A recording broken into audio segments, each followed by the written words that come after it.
अस्सलाम वालेकुम नाज़रीन, मैं हूं सरदार शौकत इकबाल और आप हमारा यूट्यूब चैनल देख रहे हैं। नाज़रीन, 7 अक्टूबर 2023 को हमास ने इसराइल के ख़िलाफ़ एक बड़ी जारहाना और एक मुनफरिद किस्म की कार्रवाई करते हुए सारी दुनिया की तवज्जो अपनी तरफ मबजूल करवा ली है। इसी सिलसिले में बहुत सारे जहनों में ये सवाल हैं कि हमास क्या चीज़ है और हमास का क़याम कैसे वजूद में आया और इसके मकासद क्या थे।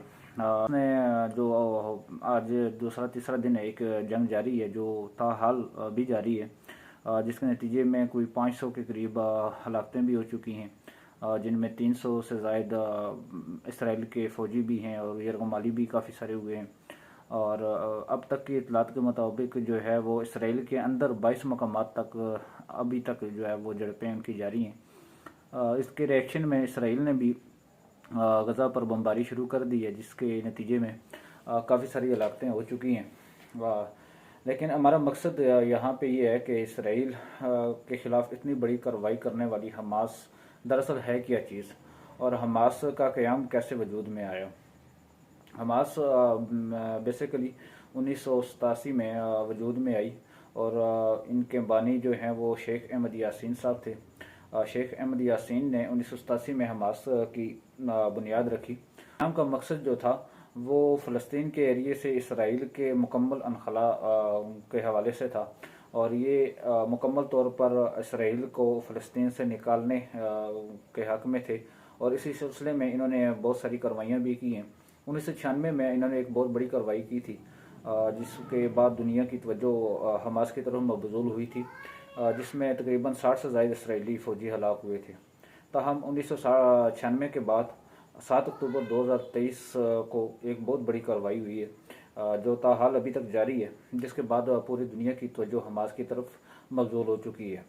हमास जो कि हरकतुल मकावा इस्लामिया का मुखफ़िफ़ है, इसे एक इस्लामी तंजीम, मज़ाहमती तंजीम समझा जाता है। ताहम मगरब की नुक्ते नज़र देखें तो इसे एक टेररिस्ट ऑर्गेनाइजेशन जानती है और वो इसको टेररिस्ट ऑर्गेनाइजेशन डिक्लेयर कर चुकी है।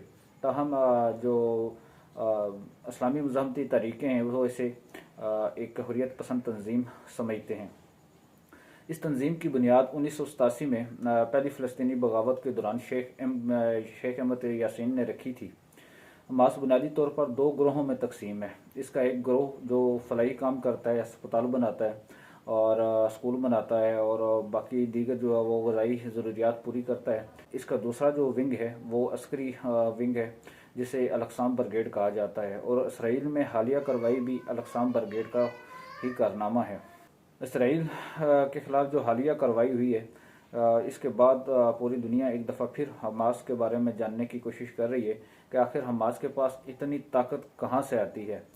यहाँ पे मैं आपको एक और बात बड़ी इंटरेस्टिंग बताता चलूँ कि हमास के जो बानी रहनुमा थे शेख अहमद यासीन, उन्होंने 2025 में हमास की बानी है जो उन्होंने 2025 में इसराइल को मुकम्मल तौर पर ख़त्म करने की पेशन गोई भी की थी। ताहम अभी तक इसराइल के ख़िलाफ़ हमास की कार्रवाइयाँ जारी।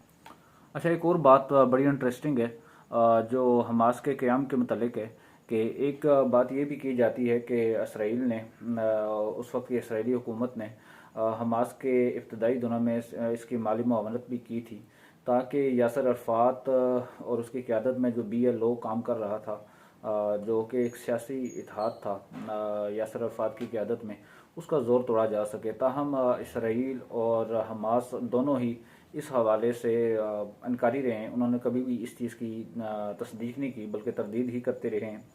हमास को 1920 में जो कायम होने वाली तंजीम है अख़वानुल मुस्लिमीन, उसके बहुत करीब तर समझा जाता है और यहाँ पे जो बहुत सारे जो मुहक्किक हैं वो इसे BLO का रिएक्शन के तौर पर भी देखते हैं।